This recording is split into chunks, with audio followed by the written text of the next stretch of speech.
अस्सलामुअलैकुम एवरीवन। यह है तीसरा रोज़ा, क्योंकि दूसरा रोज़ा मैं सूट करना भूल गई। तो यह है हमारी सहरी जैसे एज इट इज़ होती है वही। और चाय के बाद मेरे हस्बैंड का ये दूध रूह अफ़ज़ा वाला, और कभी कभार मैं एक बनाना खा लेती हूँ। और फिर हो गया फजर का टाइम। फजर की नमाज़ हमने पढ़ ली, अभी मस्जिद में गए, मैंने घर में पढ़ी। नमाज के बाद हम लोग सो गए थे। जब इनाया की छुट्टी होती है तो हम देर से उठते हैं। तो ये देखो, उठने के बाद भी मुझे नींद आ रही थी, मेरी इनाया अभी तक सो रही थी। और ये देखो, ब्लैंकेट हटाने पर उठ गई। उठने के बाद रमज़ान में तो किचन में ज़्यादा कोई इतना काम होता नहीं, तो जो कपड़े सूख गए थे उसको मैंने घड़ी करके कबोर्ड में रखे। फिर फ्रेश होके ये इनाया की फ्रेंड आई थी खेलने के लिए, तो वो लोग खेल रहे थे।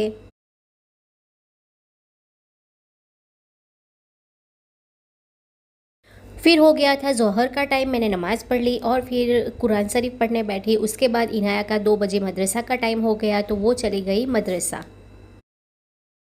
फिर असर की नमाज़ पढ़ के मैंने की इफ्तारी की तैयारी। तो फ्रिज में से जो सामान निकालना था मैंने निकाल लिया। और सबसे पहले आते हैं हमारे भजिए, उसको मैंने फ्राई किया और उसके बाद जो मुझे फ्राई करना था वो, और हमारी इफ्तारी हो गई रेडी। ये हम इफ्तारी के लिए बैठ गए थे, अभी दुआ मांग रहे थे, हम लोग आमीन कर रहे थे। और फिर इफ्तारी के बाद हो गया मगरिब का टाइम, तो हम लोगों ने नमाज़ पढ़ ली।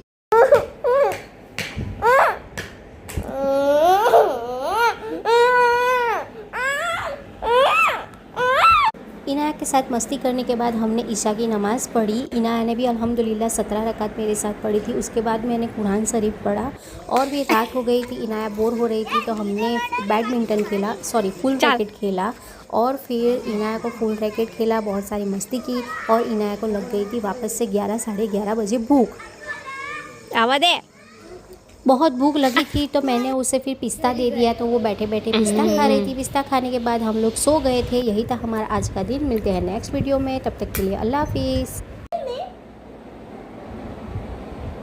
नहीं पहला वो नहार 25 नहीं